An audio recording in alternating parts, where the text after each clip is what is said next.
IATA for using a hidden code to publicly expose my boss's favorite for taking credit for my work? I've been at my current job for about 2 years. I'm on a small marketing team, and we've got a new hire, let's call her Jane. Jane is one of those people who's great at talking but not so great at doing. She's spent the last 6 months charming our boss, Mark, and getting a reputation for being a go-getter, even though she rarely pulls her weight. My big project was a new data-driven pitch for a potential client, a huge account that could make or break our year. I spent weeks pulling data, running analyses, and building a comprehensive presentation deck in PowerPoint.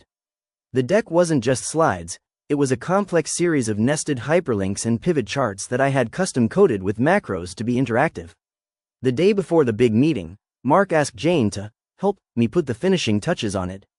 She sat at my desk for maybe an hour, making a few trivial color changes and adding an unnecessary title slide.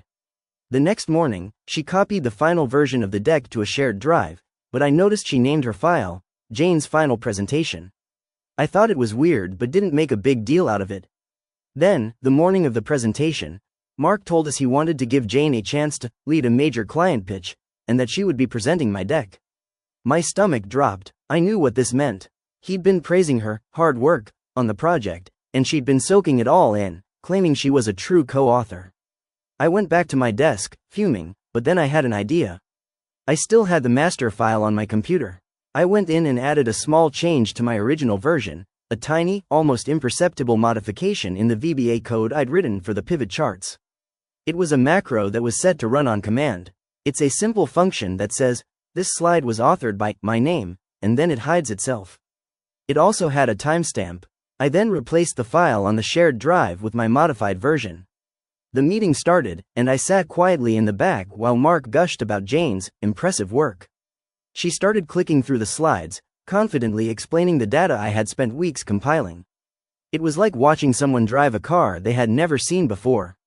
Then came the pivot chart slide. The client asked a specific question about a data point, and Jane, flustered, clicked a random button, trying to figure out how to drill down. The button she clicked was the one I had linked to my new macro. Suddenly, a small text box popped up at the bottom of the screen. In bright red, it read, "Authored by my name, file created. My name, SPC on, date, at, time." The whole room went silent. Mark's face turned beet red.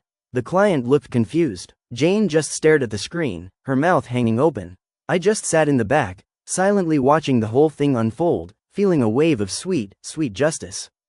Jane tried to play it off, saying it was some kind of technical glitch, but the client and Mark weren't buying it. Mark immediately took over the presentation, and the rest of the meeting was awkward and stilted. Later that day, I was called into Mark's office. He asked me what the text box was all about. I told him, honestly, that I built it as an internal troubleshooting tool to keep track of versions.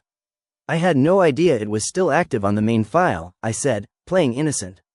Mark gave me a serious talk about professionalism, but he also gave me a knowing look. Jane was put on a performance improvement plan shortly after. I was officially recognized as the sole author of the presentation and got the bonus I deserved. IATA?